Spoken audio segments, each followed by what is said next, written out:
We all love a story of rags to riches. But how many times have you heard about someone going from multi-billion-dollar riches to empty pocket rags? Well, that's exactly what happened to Indian businessman Anil Ambani. From the most expensive sibling rivalry in the world to jail bailout scandals and a mind-boggling $7 billion debt. Here's how one man went from $42 billion to zero.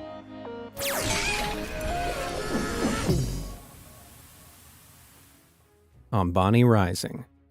So who exactly is Anil Ambani, and how did he fall so far? Well, to get an understanding, first we need to take a trip back in time to mid-20th century India. Anil was born in Mumbai, then known as Bombay, on June 4, 1959, the youngest son of the founder of one of the most powerful companies on the planet, Dhirubhai Ambani. At the age of 17, Dhirubhai had migrated from India to Aden in Yemen to start his career as a clerk at Bessie & Co., a large trading firm. Here, he learned skills in trading and accounting and got a taste for entrepreneurship. Ready to strike out on his own, Dhirubhai returned to India in 1958, where he started his own business trading spices, which eventually developed into his venture Reliance Commercial Corporation. While Dhirubhai and his wife Kokileben had already had their first son Mukesh on April 19, 1957, once back in India, they welcomed little Anil. As a young family, the Ambanis were living in a humble two-bedroom apartment at the Jai Hind estate in Baleshwar, Mumbai. But Dhirubhai's business was on the up. He soon expanded into the textiles industry and followed a strategy of offering high-quality products at a much lower cost than his competitors. This risky approach, which depended on high-volume sales to be profitable, was a raging success and saw business grow quickly. Soon, Dhirubhai was able to move the Ambani clan into a 6-story apartment in the Usha Kiran building, Mumbai. Considering his humble beginnings, Dhirubhai was determined that his sons should learn the value of hard work and would often organize incentive-oriented family outings. Anil later recalled that he and his elder brother would go out on challenging 6-mile treks in the pouring rain and receive a box of mangoes as a reward, to show them that hard work and determination pays off. But we'll soon see how successfully those attempts to inspire business savviness worked out for each of Dhirubhai's sons. By the 1980s, Reliance had begun to expand into other industries, including the profitable industry of petrochemicals. By 1983, Reliance had gone from a single, minimal office in Mumbai to being worth $122 million.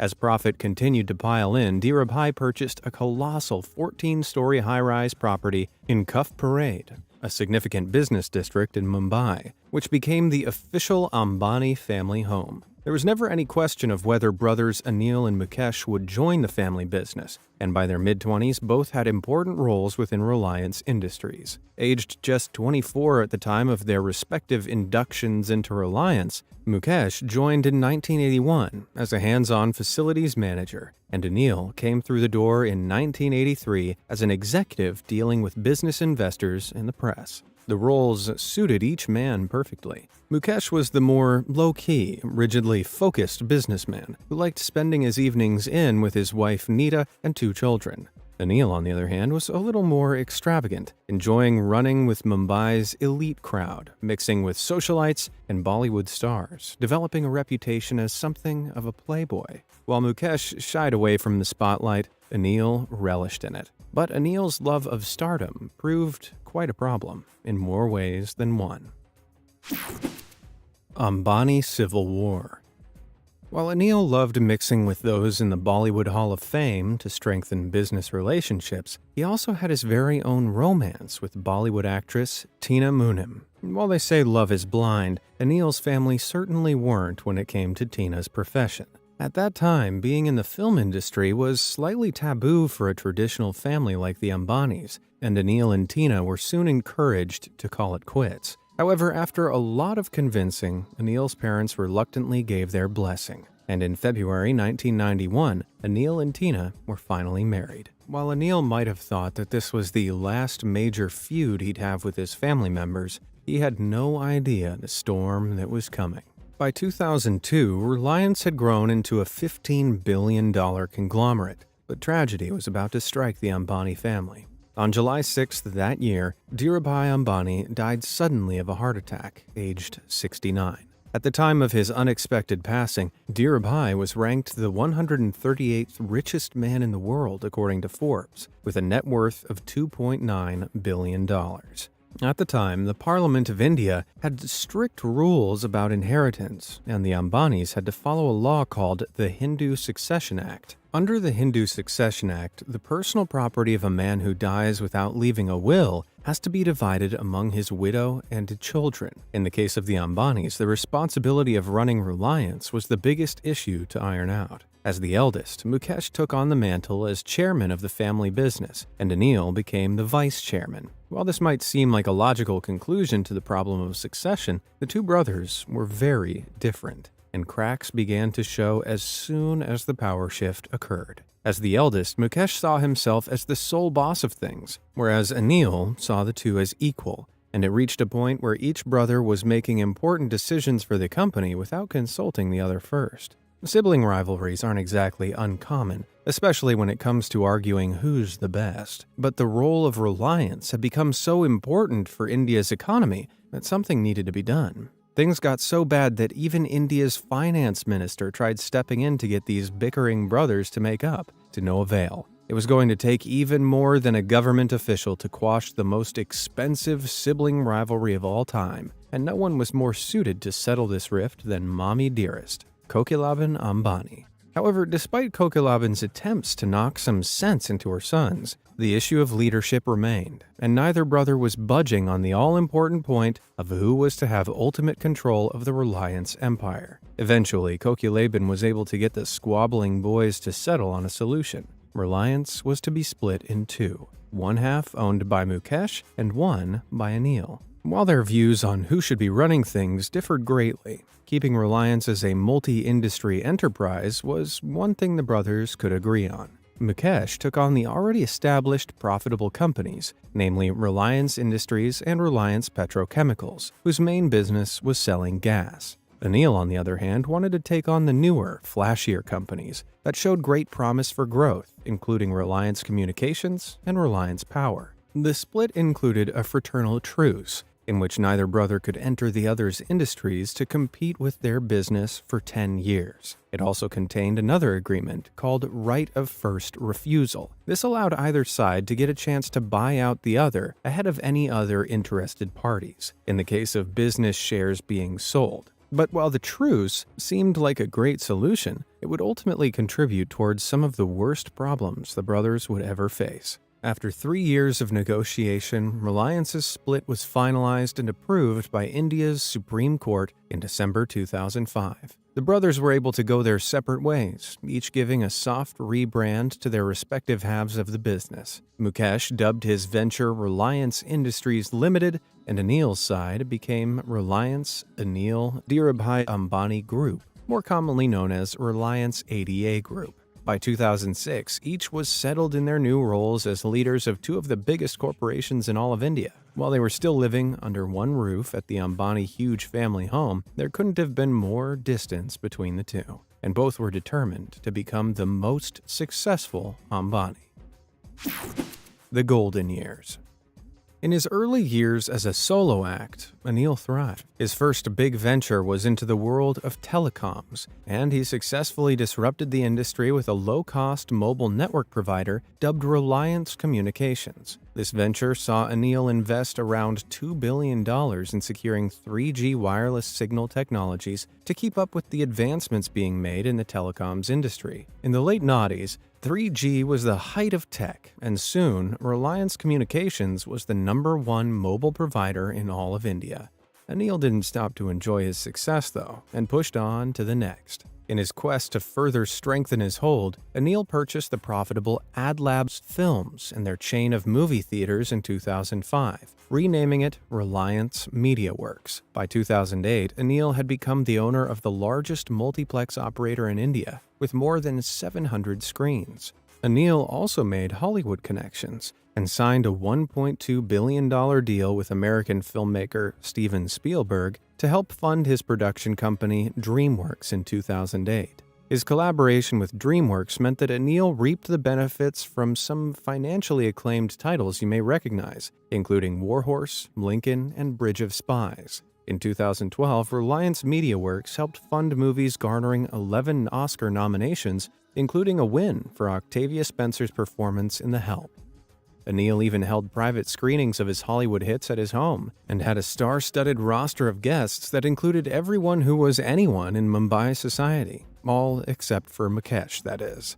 In 2008, Anil's golden years peaked. He made Indian stock market history when he put shares in Reliance Power up for sale at an initial public offering. The company finished with a demand for 10.6 times the number of shares available, all of which were bought up for $3 billion total in just 60 seconds. To cap off his financial successes, Anil was finally listed on Forbes' 2008 list of billionaires as the sixth richest man in the world, an astonishing $42 billion to his name. And despite all this, it still wasn't enough, and Anil still felt he was in the shadow of his older brother, who was just one step ahead of him in position number 5, $1 billion richer. Little did Anil know, however, that his jealous ambition was about to see him come tumbling down. Phone problems. Anil's problems really started when he discovered that his mobile company, Reliance Communications, needed to drum up a higher number of sales if they were to continue to succeed in the market. To fund his plans for mega extension, Anil took out numerous massive loans to prop up Reliance Communications in a bid to keep up with advancing technology. Thanks to Anil's $2 billion investment into acquiring 3G capabilities, it's estimated that this 3G expansion accounted for around 50% of Reliance Communications' debt. However, there was a light at the end of the tunnel, as at the time, Reliance Communications were in talks with South African mobile company MTN to combine the two companies together into one mega mobile merger. This was expected to spawn a powerful global telecoms firm, spanning two growing mobile markets in India and South Africa, touted at over $70 billion in value. But disastrously, the plan failed, and all thanks to a member of Anil's family clan. Remember that right of first refusal agreement the brothers signed in 2005? Well, that deal gave Mukesh priority claims on shares of Reliance Communications in the event of a sale or merger. This created a legality issue that meant MTN was unwilling to close the deal, and it fell through in July 2008. Anil's hopes for a debt-clearing way out were dashed. As if things couldn't get any worse, in April 2011, Anil's managing director and 2 vice presidents were arrested on suspicion of conspiring to acquire mispriced mobile network licenses for companies Reliance Communications invested in to deceptively bolster share prices. Now in a sea of debt and scandal, it seemed that the only way forward was to borrow even more money to pay back the money Anil had already borrowed. In 2012, Anil secured yet another loan from 3 Chinese banks, the Industrial and Commercial Bank of China, China Development Bank, and Exim Bank of China. Between the trio of banks, Anil secured a whopping $1.2 billion to help repay the $7.19 billion pile of debt that had stacked up around Reliance Communications by 2011. But as dire as the situation was getting, the worst was yet to come. Brotherly betrayal. Another bank-busting venture had begun germinating in 2010 when Anil took out a loan of $922 million from Exim Bank to build a huge 780-megawatt power plant. This seemed like a feasible way to eventually turn a profit, considering that, as a family agreement, Mukesh had agreed to sell Anil's companies the gas necessary to construct and fuel the venture at half the rate of government prices. However, when construction began, the government would not approve the brothers' previously agreed deal, as the court argued gas prices must remain fixed to be fair to the wider economy. Unfortunately for Anil, and very fortunately for Mukesh, this ruling would mean Mukesh's gas profits from the power plant construction would double. Feeling that this was just another ploy in the ongoing sibling rivalry, Anil publicly claimed, at several press conferences in the late noughties, that Mukesh was trying every trick in the book to back out of his contractual obligations. The very public power struggle didn't do much for Anil's image, and when the court ruled in Mukesh's favor, Many of Anil's companies plunged in value at the stock exchange. In the aftermath of the exhausting case, the brothers agreed to scrap the non-competition agreement brokered for them by their mother back in 2005. While the new agreement saw Mukesh promise to not enter the gas-based electricity generation business until April 2022, the brothers were now free to compete on any other remaining industrial turfs each occupied. And there was one of Anil's industries that Mukesh had plans for. Big plans. Connection lost. While his younger brother was sinking, things had been looking up for Mukesh in more ways than one. In 2012, Mukesh moved into his own patch of paradise in Mumbai, and oh boy, it's a paradise all right. This not-so-humble abode is one of the world's largest and most elaborate private homes, scaling 568 feet with 27 stories, taking 4 years to build, at an earth-shattering cost of $1.2 billion. In building such an over-the-top home, you can't blame Anil for feeling like Mukesh was rubbing his face in all this excessive wealth. Dubbed Antilia, this skyscraper mansion is beyond extravagant and includes a 6-story, 168-car garage and 9 ornately decorated elevators. Antilia even has its very own private 50-seat movie theater. Although it looked like watching drama on the big screen just wasn't enough, Mukesh was about to put on a real-life show of brotherly betrayal. In September 2016, 6 years after the new agreement that allowed the brothers to compete, Mukesh entered the communications industry with a bang and launched his own mobile network called Jio. Jio quickly racked up more than 150 million customers after offering low-cost 4G mobile coverage, leaving other big players in the market scrambling to keep up. Jio changed the face of the Indian telecom industry, and Anil's Reliance Communications couldn't afford to keep up given their colossal debts. Once the largest mobile company in India, Anil's telecom company unbelievably lost over 98% of its value over a 3-year period. It's unclear what exactly Mukesh's motives were for moving in on his younger brother's industry like this, but Jio's success was making yet another one of the holes that were continuing to grow in Anil's pockets. Hero to zero.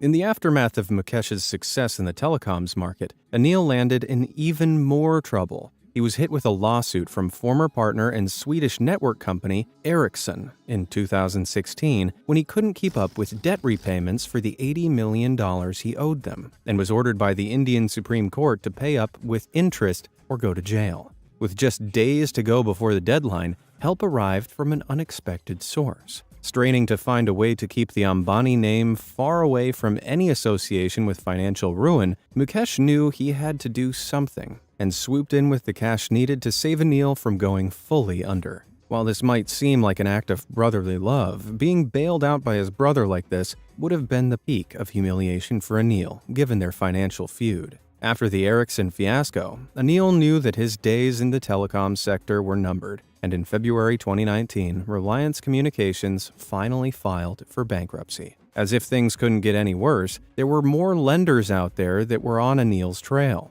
Anyone that wanted a piece of Anil's dwindling fortune would have to get in line, as he was being pursued by dozens of creditors in the latter half of the 2010s. The most significant were the 3 Chinese banks who Anil still hadn't repaid, who brought a case against him in 2019 with claims that he had provided a personal guarantee that they would be reimbursed. 7 years after Anil had borrowed that $1.2 billion, he'd only managed to repay a small fraction, and the banks were in hot pursuit for the remaining $717 million. With the seemingly never-ending sea of debts rising above his head, Anil Ambani finally reached a place that just 10 years earlier would have seemed impossible. On February 7, 2020, to the shock of onlookers, Anil made the extraordinary claim that the dazzling net worth of $42 billion he'd had in 2008 had now plummeted to zero. Zip, zilch, nada. On top of his ongoing feud with his brother, as well as his besmirched track record in business management, Anil had well and truly made his way from hero to zero and lost it all. Or so it may have seemed. Despite claiming to have nothing and filing for bankruptcy, Anil somehow continued to enjoy the external indicators of vast wealth, including his luxury home, a private jet, a $3 million fleet of cars, and a yacht worth tens of millions of dollars. Anil rebuffed the claims that he owned this luxury yacht and instead claimed it was owned by a company, so it didn't count as part of his personal wealth. But, of course, that didn't account for the rest of the numerous, insanely valuable belongings he owned. The truth is that while Anil's wallet and bank balance may have appeared empty when it came to liquid assets, he was still in possession of a lot of non-liquid assets. In terms of ownership, liquid assets are those that can be quickly and easily turned into cash, like money in a savings account, while a non-liquid asset requires selling at the potential expense of considerable time and loss of value, like Anil's extravagant fleet of cars. In cases where a defendant is expected to pay a lot of money, the court will often ask them to tap into their non-liquid assets to make payments. However, while Anil claimed that he'd sold all his jewelry to pay for legal fees, he was able to get away without selling his $3 million worth of cars or lavish home by having his lawyers claim that he technically didn't own those assets and that they were purchased in others' names. What's more, in 2021, claims surfaced that Anil had concealed millions of dollars in overseas accounts, so the reality of his allegedly empty pockets very likely has hidden depths. During the case against the Chinese banks, the judge also contested that Anil surely had the option for more financial assistance from his big brother. Anil replied that he'd been told that his fraternal bailout was a gesture that would not be repeated. Future fortunes. As we've seen, the Ambani brothers have had quite the diverging paths over the years. In 2021, the Fortune 500 list ranked Mukesh Reliance Industries Limited as 155th on their list of successful global businesses, being worth an astounding $217 billion. Anil's big brother continues to make waves in the world of business, making friends with the likes of Mark Zuckerberg, who made a deal to purchase around 10% of Mukesh's mobile phone company, Jio, in 2020.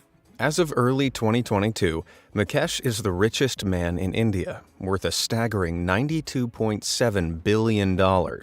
I know who I'd want to draw my name in the Ambani family office, Secret Santa. By stark contrast, Anil has taken a more private lifestyle, working tirelessly behind the scenes to attempt to rescue his companies and reinflate his net worth, however much it may really be. Reportedly, 6 days a week, Anil wakes up at 5 a.m. and goes on a 10-mile run, follows a no-sugar diet, and works 12-hour days at the office between 9:30 a.m. and 9:30 p.m. I mean, while he may be shady about how much money he actually has, you've at least got to give the guy some credit for trying to claw back all he's lost. While his father's story is one of rags to riches, Anil's is one of riches to rags, according to him at least. After a complicated web of lawsuits and scandals, it's almost funny to think that Anil was once hailed as a business genius. And while Anil certainly had a few major successes in his career, it's been argued that Mukesh's slow, meticulously strategized, sustainable growth approach beat out Anil's quicker, money-making ventures in the long run. And Anil's willingness to do everything to distance himself from his brother to claim the Ambani crown for himself may well have been the straw that broke the camel's back. But with Mukesh's ability for business building and Anil's people skills, who knows what heights the already hugely successful Reliance Corporation could have reached if they'd put their egos aside and learned to work together. One thing's for certain, if you ever wind up filthy stinking rich, make sure you keep your equally filthy stinking rich family on your side. What do you make of Anil's rise and fall? Could you ever feel sorry for a billionaire? Let me know down in the comments below, and as always, thanks for watching.